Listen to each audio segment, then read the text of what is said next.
Au nom du Père et du Fils et du Saint-Esprit. Amen. Grande joie d'être là avec toi pour ce temps de Lectio Divina, la lecture priante de la parole de Dieu. Et je te rappelle, c'est important de partager la Lectio Divina avec tes amis, de la faire personnellement avec les 5 étapes, comme je vous demande toujours de le faire. Et les 5 questions, ce que dit la parole, ce que Dieu me dit, ce que je réponds à Dieu, la parole qui enflamme mon cœur, comment je suis appelé à vivre la parole. C'est très important, voilà, de le partager, de faire connaître à d'autres personnes, de les faire aussi en famille, d'accord?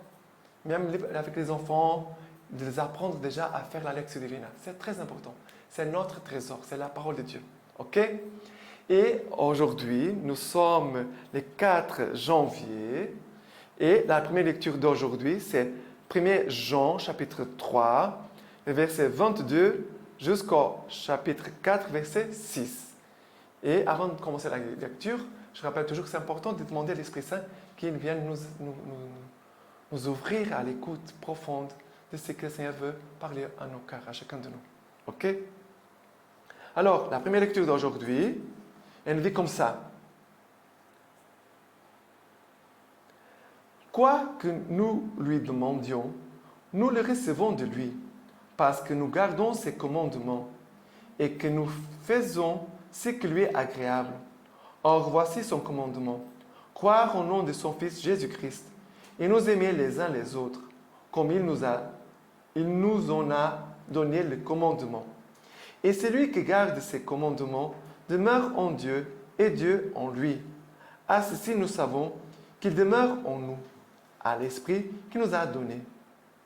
Bien-aimés, ne vous friez pas à tout esprit, mais éprouvez les esprits pour voir s'ils viennent de Dieu, car beaucoup de faux prophètes sont venus dans le monde. À ceci, vous reconnaissez l'Esprit de Dieu. Tout esprit qui confesse Jésus-Christ venu dans la chair est de Dieu, et tout esprit qui ne confesse pas Jésus n'est pas de Dieu. C'est là l'esprit de l'Antichrist. Vous l'avez entendu dire qu'il allait venir. Eh bien, maintenant, il est déjà dans le monde. Vous, petits enfants, vous êtes de Dieu et vous les avez vaincus, car celui qui est en vous est plus grand que celui qui est dans le monde. Eux, ils sont du monde. C'est pourquoi ils parlent d'après le monde et le monde les écoute. Nous sommes de Dieu. Qui connaît Dieu nous écoute. Qui n'est pas de Dieu ne nous écoute pas. C'est à quoi nous reconnaissons l'esprit de la vérité et l'esprit de l'erreur. Voilà. Saint Jean est ici en train de nous former au discernement. Quel est l'esprit de Dieu et l'esprit du monde, ou l'esprit de l'Antichrist. Et il va dire comme ça. À ceci, vous reconnaissez l'esprit de Dieu. Tout esprit qui confesse Jésus-Christ que Jésus-Christ est venu dans la chair, est de Dieu. Tout esprit qui ne confesse pas Jésus-Christ n'est pas de Dieu. Regardez, Jean a ces soucis que la communauté, la petite communauté qui vient d'être formée, toute jeune, ne se laisse pas égarer. Parce qu'autour de cette petite communauté, il y avait d'autres nations, d'autres peuples qui avaient d'autres dieux, ne suivaient pas Jésus-Christ. Et qui allaient dire même le contraire de la foi catholique, de la foi chrétienne. Alors Jean entendait, faites attention à ce que vous entendez. Faites attention pour ne pas vous laisser amener par l'esprit de l'Antichrist. Il va dire, très important, vous petits enfants, vous êtes de Dieu et vous les avez vaincus. Vous êtes de Dieu parce que vous vous laissez conduire par Jésus-Christ. Vous vous laissez conduire par l'Esprit Saint. Et après il va dire, car celui qui est en vous est plus grand que celui qui est dans le monde. Ça veut dire, Saint Jean est en train de dire, mais n'ayez pas peur, ayez confiance.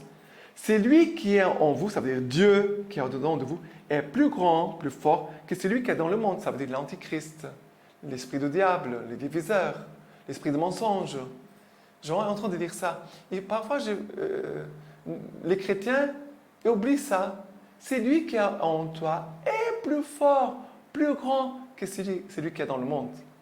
Alors, il n'y a pas de mesure comparable entre le Dieu qui est ton Seigneur et ton Sauveur, que tu suis, et les démons, ou l'esprit de l'Antichrist, l'esprit de mensonge. Voilà. Il n'y a pas de comparaison, d'accord? Voilà. Dieu, c'est lui qui est en toi, est plus grand que celui qui est dans le monde. Et après, il va dire, eux qui sont dans le monde, et là, comme ça, il fait la différence, ils parlent d'après le monde, ils parlent des choses du monde. Ça veut dire, nous parlons de Jésus-Christ. Ceux qui vivent dans l'Esprit Saint vivent et partagent, parlent du Christ. Des choses qui sont édifiantes. Ils n'ont pas de l'esprit du monde, qui se moquent de Dieu, qui se moquent les uns des autres, qui disent du mal de tout le monde. Comme le pape François, d'ailleurs, dans cette encyclique Fratelli Tutti, il nous parle de ça tout le temps. Ne vous laissez pas entraîner par l'esprit du monde, par l'esprit du mensonge, l'esprit du mal. Et il dit, ceux qui sont du monde vont écouter l'esprit du monde. C'est pourquoi ils parlent après le monde et le monde les écoute. Alors, qu'est-ce que tu écoutes? Qu'est-ce qui attire ton attention? On doit faire attention. Nous, on doit veiller sur nous. Peut-être que je suis en train de me laisser conduire par l'esprit du monde. Qu'est-ce que tu écoutes? Qu'est-ce qui t'interpelle? Ta curiosité, ton savoir, il est placé où? C'est que dans les choses du monde, alors tu es en train de suivre l'esprit du monde. C'est simple. Il va dire, nous sommes de Dieu. Qui connaît Dieu nous écoute. Qui n'est pas de Dieu ne nous écoute pas. Voilà, c'est simple. C'est simple. C'est à quoi nous reconnaissons l'esprit de la vérité et l'esprit de l'erreur. Ça veut dire l'esprit de Jésus-Christ et l'esprit du mensonge, l'esprit du monde. D'accord? Très important. Après, le psaume d'aujourd'hui, c'est le psaume 2. C'est le psaume 2, du verset 7 jusqu'au verset 8. Et après verset 10 à 11. Il est comme ça. Il m'a dit, tu es mon fils. Moi, aujourd'hui, je t'ai engendré. Demande et je te donne les nations en héritage. Pour domaine, les extrémités de la terre. Voilà. Il m'a dit, tu es mon fils. Moi, aujourd'hui, je t'ai engendré. Je suis fils de Dieu, non pas fils du monde. Je suis fils de Dieu. Dieu vient m'engendrer aujourd'hui par sa parole. Regarde, moi, aujourd'hui, je t'ai engendré. Ça veut dire, la parole de Dieu vient m'engendrer. Et après, il dit, demande et je te donne les nations en héritage. Mais demander selon l'esprit de Jésus-Christ. Si je me laisse conduire par l'esprit de Jésus-Christ, les demandes que je vais faire, c'est aussi selon l'esprit de Jésus-Christ. Parce que si je me laisse conduire par l'esprit du monde, je vais faire des demandes à Dieu selon l'esprit du monde. C'est cela qu'il va dire. Dieu est en train de nous dire, demande et je te donnerai. Mais selon l'esprit de Jésus-Christ. C'est pour ça que quand on demande quelque chose à Dieu, on doit dire, Seigneur, je te demande telle chose, si c'est cela ta volonté. Rajoute toujours ça. Quand tu demandes quelque chose à Dieu, tu peux tout demander à Dieu, tout. Mais à la fin, tu rajoutes, si c'est cela ta volonté. Si c'est cela ta volonté. Ok? Verset 10, 11. Et maintenant, roi, comprenez, corrigez-vous, juge de la terre, servez le Seigneur avec crainte. Voilà. C'est l'esprit, regardez. Les rois, c'est l'esprit du monde. Corrigez-vous, aussi roi et juge de la terre. Servez le Seigneur avec crainte. Ça veut dire entre dans l'esprit du Seigneur. Entre dans l'esprit de Jésus-Christ. Ok? Voilà. Et l'évangile d'aujourd'hui, c'est l'évangile de Matthieu chapitre 4, verset 12 à 17. 4, 12 à 17. Et après, du verset 23 à 25. Et après, de 23 à 25. Il est comme ça. Ayant appris que Jean avait été livré, il se retira en Galilée et, laissant Nazareth, vint s'établir à Capharnaüm, au bord de la mer, sur les confins de Zabulon et de Nephtali, pour que s'accomplisse l'oracle d'Ésaïe, le prophète.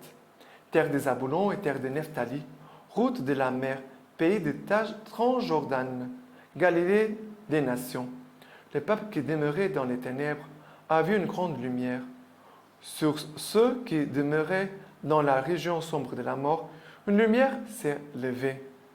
Dès lors, Jésus s'est mis à prêcher et à dire « Répentez-vous, car le royaume des cieux est tout proche. » Il parcourait toute la Galilée, enseignant dans leurs synagogues, proclamant la bonne nouvelle du royaume et guérissait toute maladie et toute langueur. Parmi le peuple, sa renommée gagna toute la Syrie et on lui présenta tous les malades atteints de divers maux et tourments, des démoniaques, des lunatiques, des paralytiques, et il les guérit. Des foules nombreuses se mirent à les suivre de la Galilée, de la Décapole, de Jérusalem, de la Judée et de la Transjordane. Voilà l'évangile d'aujourd'hui. Mais regardez, nous sommes encore au temps de Noël, ce temps de lumière. Vivre le temps de Noël, c'est un temps très fort de lumière. Laissez Jésus vraiment nous envahir de sa lumière.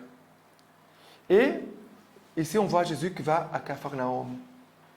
Il va à Capharnaüm pour s'accomplir la parole de Dieu. Regarde, quel est le souci de Jésus? C'est d'accomplir la parole de Dieu.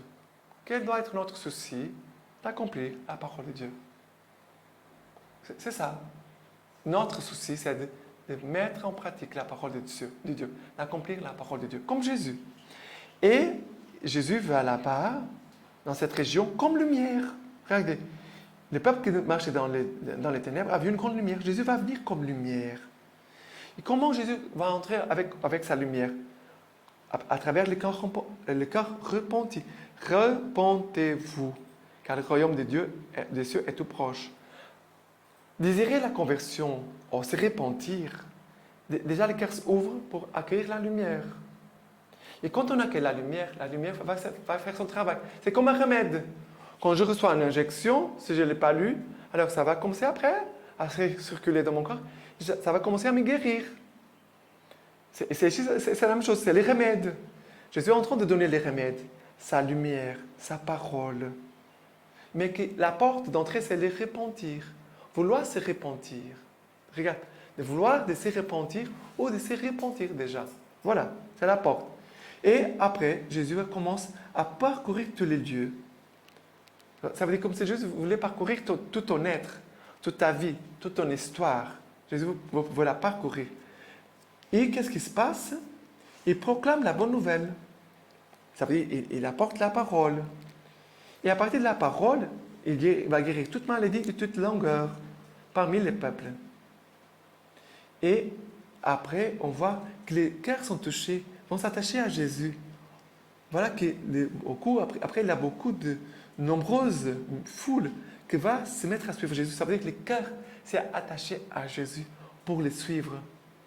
Et après, il dit que Jésus, on présenta tous les malades, atteints de divers maux, de tourments, des démoniaques, des lunatiques, des paralytiques. Et vraiment, nous avons besoin que le Seigneur vienne faire son œuvre de salut en chacun de nous pour pouvoir les servir, de pouvoir l'aimer. Voilà ce que le Seigneur veut faire en chacun de nous. Mais laissons le Seigneur entrer avec sa lumière. Laissons-le entrer avec sa lumière qui vient avec la parole de Dieu. Les deux choses vont ensemble. Parole de Dieu et lumière. Les deux vont ensemble. D'accord? Et la lecture patristique d'aujourd'hui, c'est de Saint Pierre Chrysologue. L'Épiphanie nous révèle Dieu dans l'homme.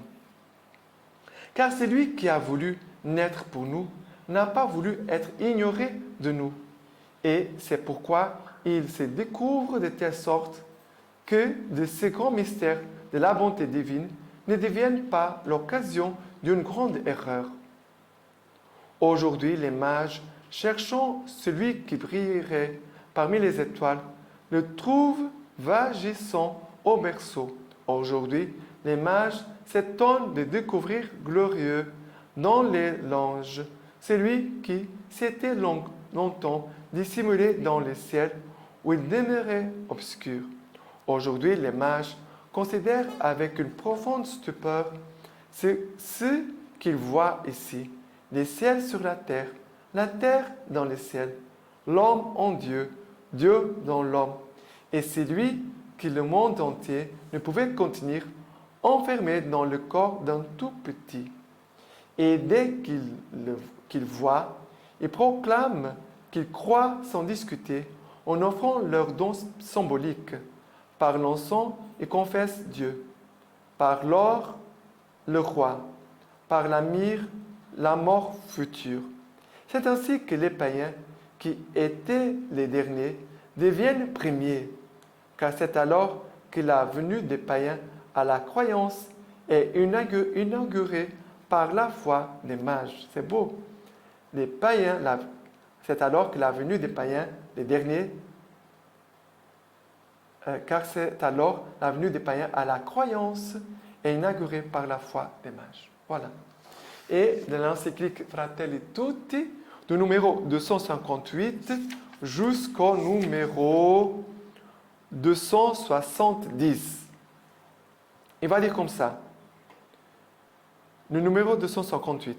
Les choix de la guerre, sous couvert de toutes sortes de raisons, s'opposaient humanitaires, défensifs ou préventifs, même en recourant à la manipulation de l'information.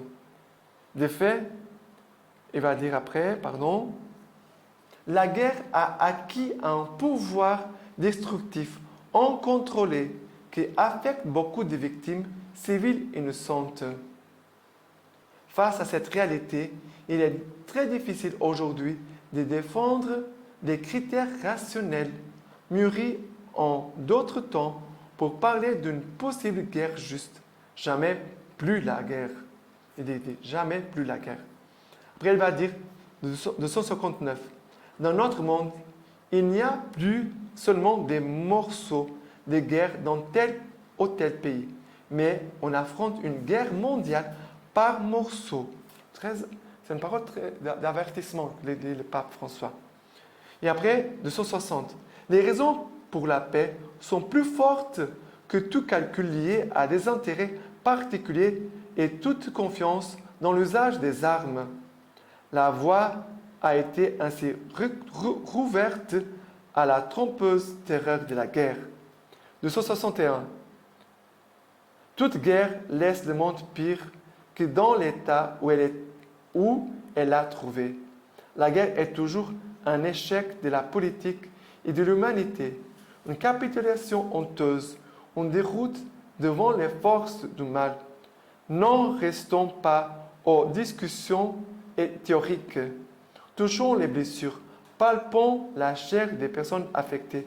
Retournons contempler les nombreux civils massacrés, considérés comme des dommages collatéraux. Interrogeons les victimes. Nous pourrons ainsi reconnaître l'abîme de mal qui se trouve au cœur de la guerre, et nous ne serons pas perturbés d'être traités de naïfs pour avoir fait le choix de la paix. Il dit, nous devons faire le choix de la paix. Et après, numéro 267. Il est impossible d'imaginer qu'aujourd'hui, les États ne puissent pas disposer d'un autre moyen que la peine capitale pour défendre la vie d'autres personnes contre un agresseur injuste. Il parle de la peine de mort. Il est comme ça. Autant de victimes qui, selon leur législation respective, sont des délinquants.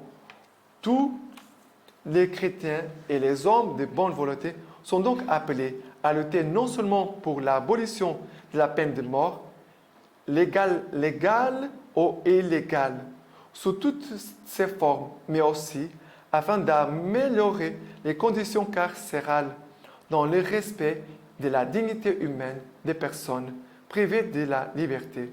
La prison à perpétuité est une peine de mort cachée.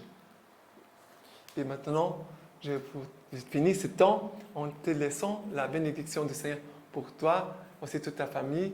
Et n'oublie pas de partager la lecture divine, faire connaître aux autres personnes la parole de Dieu. C'est quelque chose de très simple. Et tu auras une grande joie dans ton cœur. d'être vraiment au service du Seigneur et de l'évangélisation. Que le Dieu Tout-Puissant vous bénisse et vous garde, lui qui est Père, Fils et Saint-Esprit. Amen.